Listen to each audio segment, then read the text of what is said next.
kick.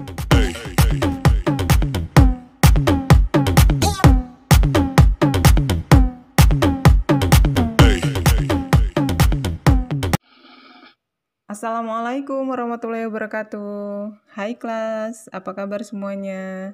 Sehat selalu dan selalu dalam lindungan dan limpahan nikmat kebaikan Allah Subhanahu wa taala. Amin, amin ya rabbal alamin. Oke kelas, jumpa kembali kita dalam video pembelajaran Pendidikan Pancasila dan Kewarganegaraan kelas 11 semester 2. Oke, pada video pembelajaran kali ini kita akan membahas materi pada bab 7, yaitu menatap tantangan integrasi nasional. Pada bagian A, yaitu mewaspadai ancaman terhadap integrasi nasional. Dan bagian B, strategi untuk mengatasi berbagai ancaman dalam membangun integrasi nasional. Oke, pada bagian A, mewaspadai ancaman terhadap integrasi nasional. Negara Indonesia berada pada posisi silang dunia yang sangat strategis, baik dari aspek kewilayahan maupun aspek kehidupan sosial. Dari aspek kewilayahan, Indonesia diapit oleh dua benua, yaitu Asia dan Australia, serta dua samudra, yaitu Samudra Hindia dan Pasifik. Dari segi aspek kehidupan sosial, Indonesia diapit oleh negara berpenduduk padat di bagian utara dan jarang selatan, ideologi komunisme dan liberalisme, demokrasi rakyat dan demokrasi liberal, ekonomi sosialis utara dan ekonomi kapitalis selatan, masyarakat sosialis dan masyarakat individualis, kebudayaan timur dan kebudayaan barat, sistem pertahanan kontinental atau Pakta Warsawa, dan sistem pertahanan maritim NATO. Oke, kelas yang pertama yaitu ancaman militer. Ancaman adalah segala sesuatu yang membahayakan kedaulatan nasional, kepribadian bangsa, keutuhan wilayah negara, dan keselamatan bangsa dan negara, serta kehidupan demokrasi di Indonesia. Contoh ancaman militer: agresi atau invasi, sabotase, spionase, pelanggaran wilayah oleh negara lain, pemberontakan bersenjata, gerakan separatis bersenjata, aksi teror bersenjata. 2. Ancaman non-militer. Contoh ancaman non-militer, yaitu ancaman di bidang ideologi, paham komunis, Zionis, liberalis. Ancaman di bidang politik, adanya intimidasi, provokasi, blokade politik dari eksternal, adanya separatisme, pergerakan massa, aksi radikal, teroris di internal. Selanjutnya ancaman di bidang ekonomi, free fight, liberalis, etatisme, monopoli. Dan ancaman di sosial budaya, adanya budaya konsumtif, hedonisme, individualisme, westernisasi, KKN, narkoba. Oke kelas, kita ke bagian B, yaitu strategi untuk mengatasi berbagai ancaman dalam membangun integrasi nasional. Yang pertama, strategi dalam mengatasi ancaman militer.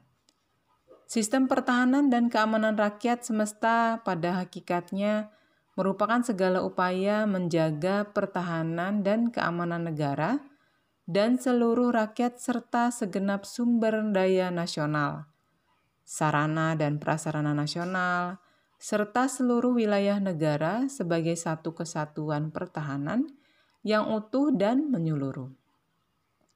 Strategi bangsa Indonesia menghadapi ancaman militer adalah antara lain yaitu memperkuat Sishan Kamrata, yaitu dengan memperkuat kekuatan dan kemampuan komponen utama, TNI dan Polri, komponen cadangan, sumber daya manusia, alam, dan buatan, dan komponen pendukung yaitu rakyat. Kemudian mendayagunakan dan mengerahkan seluruh kekuatan nasional dengan pertahanan berlapis yang diwujudkan melalui fungsi-fungsi diplomasi dan perlawanan tanpa senjata.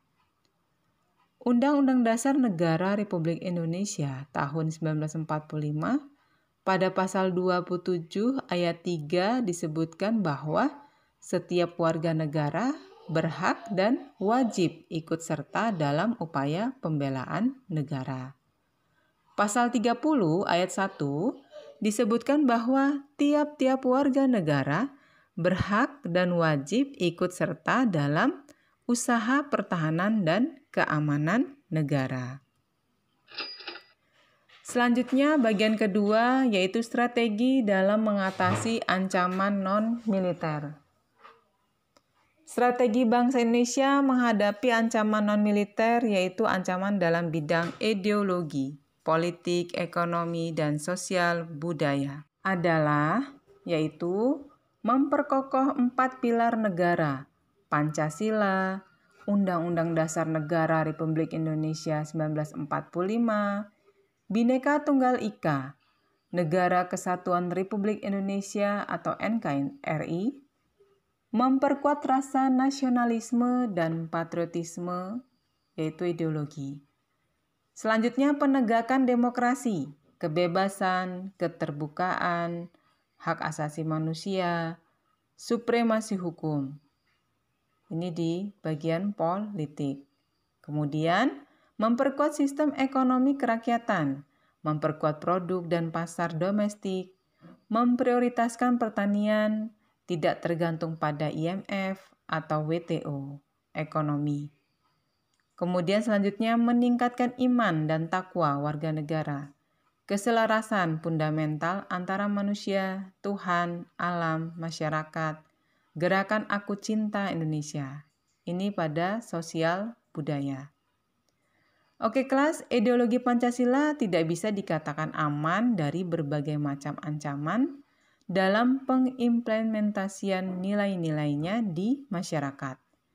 Karena pengaruh arus globalisasi melalui media informasi dan komunikasi, antara lain ideologi liberalis, komunis, dan sikap individualis, hedonis, materialistis, konsumeritis.